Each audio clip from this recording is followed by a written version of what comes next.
Hello everyone. I don't know how well this is going to work out here, but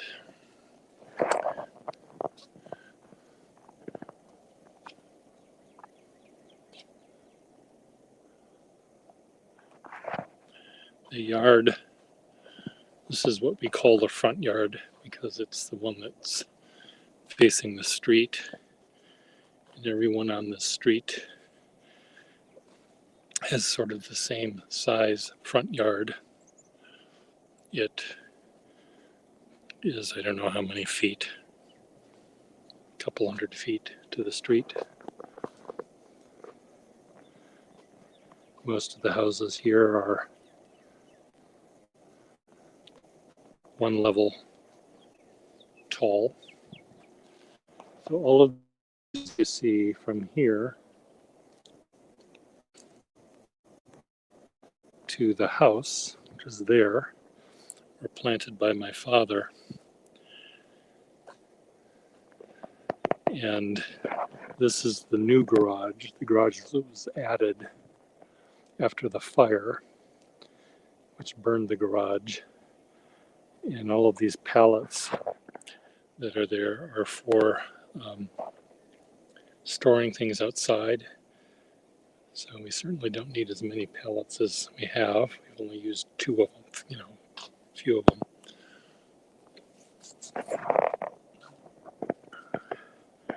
These telephone poles were added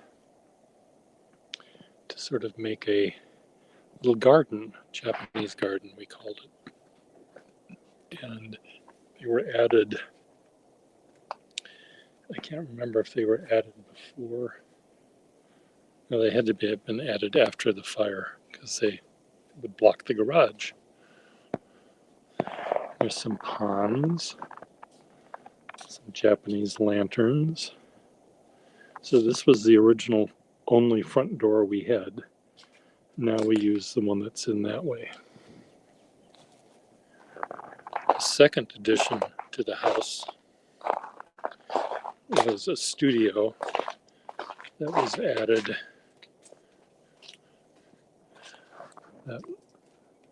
This right here used to be the old edge of the house. So from here that way was the addition that was done then. An outdoor stream. So one of the things that's going to be assessed is this trunk here. This was in the water.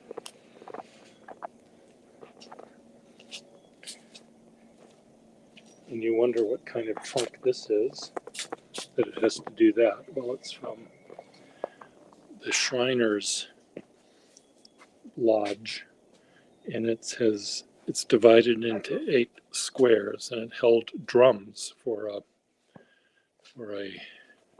parade or something.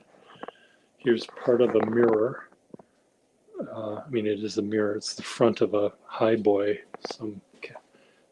that burned in a fire at my father's store. So that's here. Here's one of my dad's collages. Sort of Neville Sunny. Here's another one of my dad's collages. The backyard, which is the one that has the view of the lake, is back here. The swamp, or whatever you want to call it, is back here. I'm streaming live to my YouTube fans,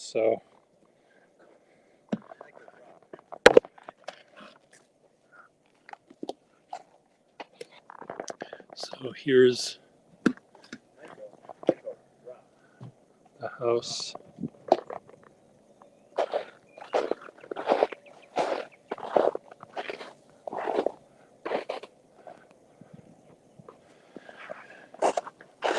From this side, and the basement level is a walkout basement because it's built on a slope. So, and right underneath that deck in the corner is where the pump room is, where the leak happened. So this used to be all open, and my father added terraces here for gardens that were almost always overgrown. Here's another thing my father made. These little stuff, this little enclosure, make the basement even darker. And over here,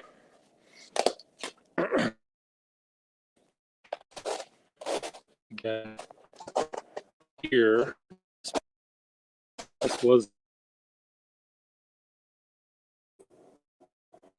yeah,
okay, my back on.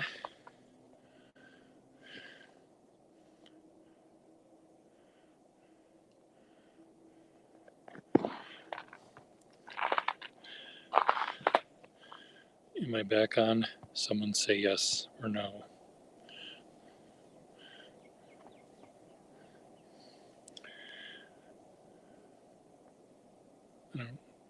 Yep, okay. So again, here's my parents' house, our house now, I guess. And it's one level high, and it's brown, and you don't even know it's here. And this piece of land is maybe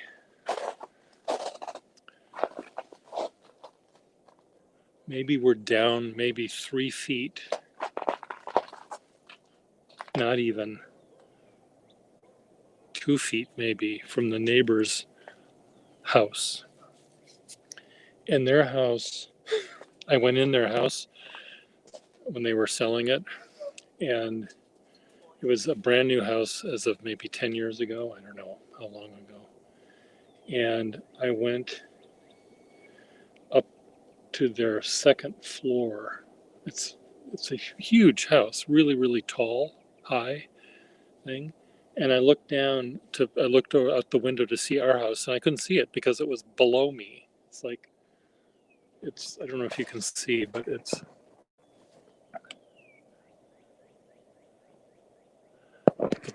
the top of our roof here is level with the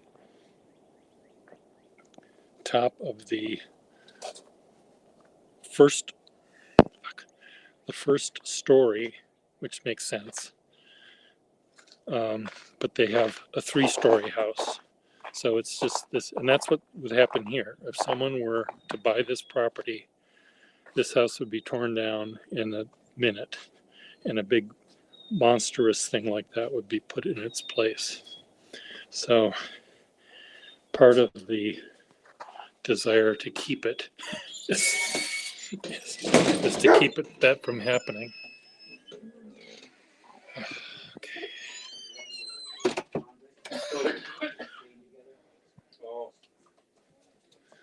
Okay. I know his name, I just can't remember it.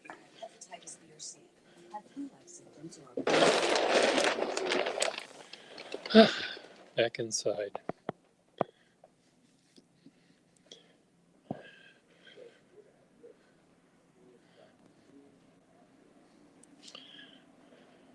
Back inside. So anyway, it's I want to show you something that went through the mail. This is, well, I don't know if it went through the mail. This is one of my brother's finds. Is this rack of antler. And we have a lot of dead animals here. People would say, was your father a hunter? And I'd say, no, he was a gatherer. He would go to flea markets and buy these things already dead.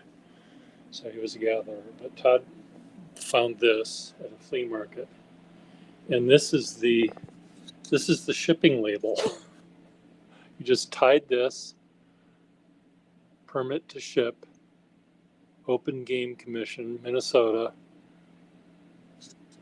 and then it was shipped to Bird Island, Minnesota, to George Potch. Isn't this cool? I mean, this little tag is more interesting than this entire head of an animal,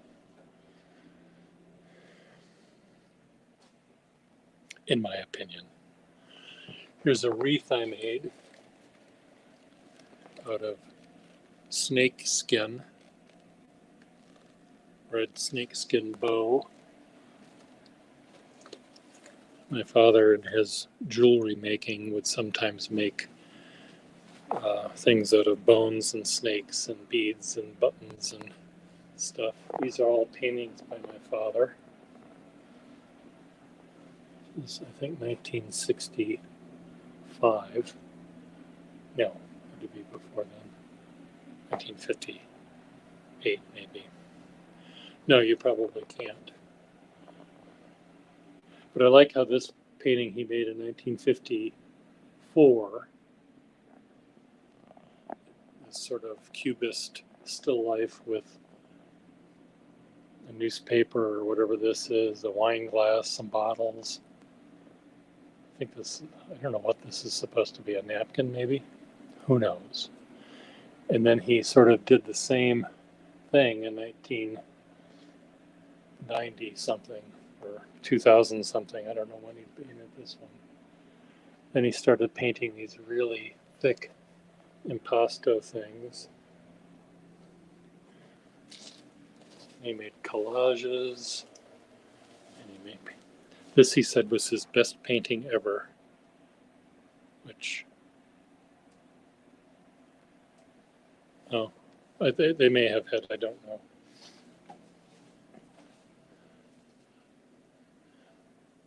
So my father's fingerprints are all over this place in terms of his art. And my mother painted a little bit, but she was more into other, she made some weavings and needlepoint, and she made dolls and stuff, which I can't show you because it's in the studio, and the studio is outside the Wi-Fi thing. So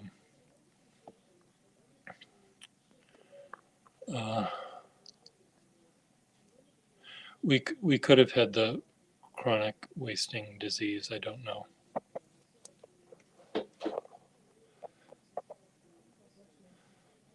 My brother and I killed a deer a year and a half, 2 year and a half ago, I guess, when I was here for Christmas. We ran into one that was running across the road.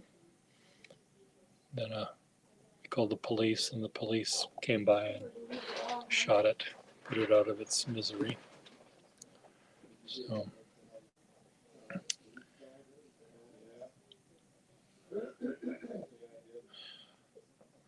So one of my clients emailed me just now and is asking me to come up with a alteration in a plan for these letters I have to do. And it's a monogram that has a W in it. And W and M's are really hard to deal with because they're a lot wider at the top than they are at the bottom, or vice versa, and they're made of straight lines. And the angles between all of the lines are really narrow. And monograms are made of lines of the letters intersecting and overlapping and interweaving with each other. And it's very hard to interweave letters in a W without it turning into just one big black blob. So I am dealing with that. And but I can't, I have to build it eventually in Illustrator, which I can do if I add that to my shopping cart for a month. But I don't want to do it until I have to.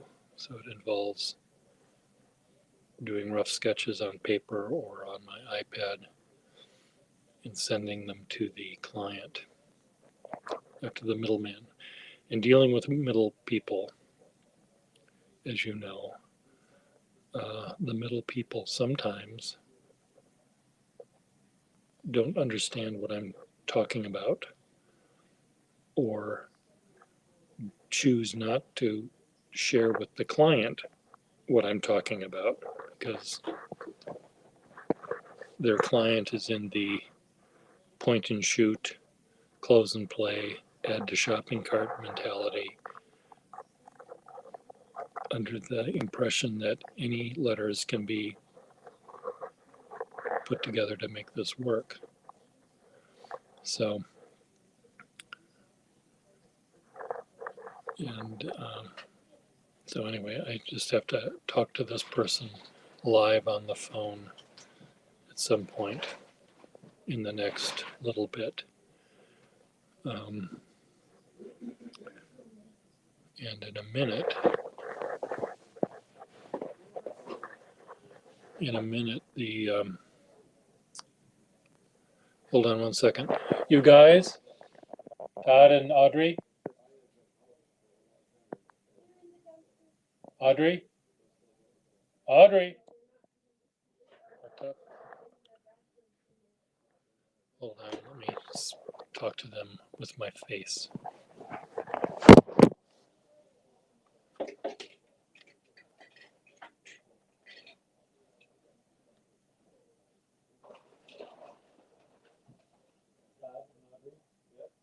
If they're going to be here at 9, you might block you in. So you might want to move your car. Well, I know you are, but I just had this car blocked. So there looks like there's 2 cars in here. I just wanted you to know.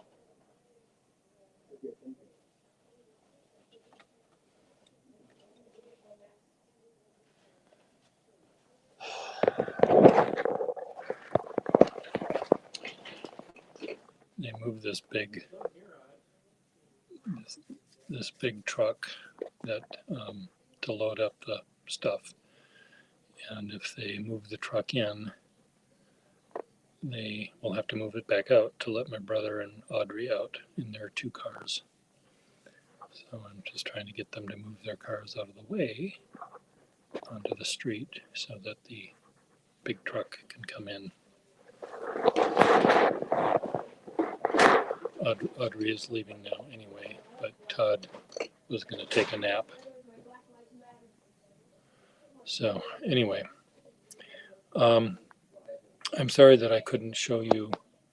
What I might do is maybe post a couple of pictures of, I don't know, my brother was telling me about my live streams, and maybe I'll just send you some pictures of um, the place rather than broadcasting it to the entire planet. Um,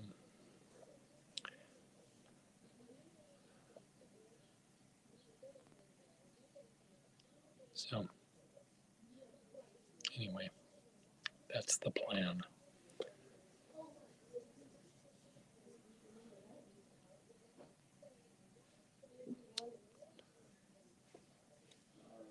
Um,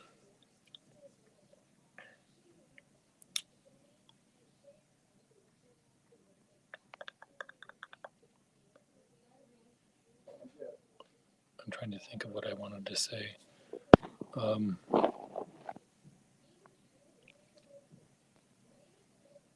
M. Smith, one of the things I threw away from my youth was a report I made, scrapbook kind of thing I made in fourth grade about the state of Michigan. Might have been third grade. And each class person had to make a, what do you call, we had to pick a state and do a report on it, who the governor was, what the capital is, and pictures that we'd find in Life magazine or National Geographic. And for some reason, I chose Michigan. I don't remember a goddamn thing about it. I did remember the cover of the scrapbook was made a collage of maps of Michigan all cut up and glued together in funky ways to make it an interesting cover. But it's now in the dumpster, in the recycle bin. I shudder to study it any further. My spelling was awful. Bye. See ya. There's a friend of mine in Boston who loves Vermont. He's from Vermont, and he has designed a flag for Vermont. If Vermont had a king, he remember, going back to history, loves history as well. There was a time when maybe Vermont might have been an independent state or country or something at one point of its history. And I said, well, Jim, you're very smart and clever, and you also have a great sense of humor. Why don't you just put up a website, thekingdomofvermont.org.gov, and pretend this happened and write your own history, your alternative history, and design your flag and design your whatever, and see how many grade school kids trying to do their book report on Vermont cut and paste from your article, your website. So he never did it.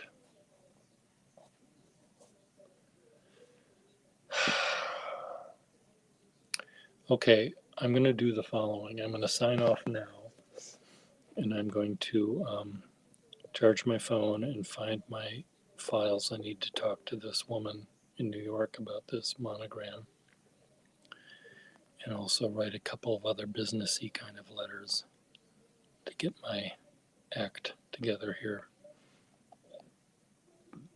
So I will see you later. Bye, everyone. No, you two duke it out yourself, Melissa and the Fextable. Bye-bye.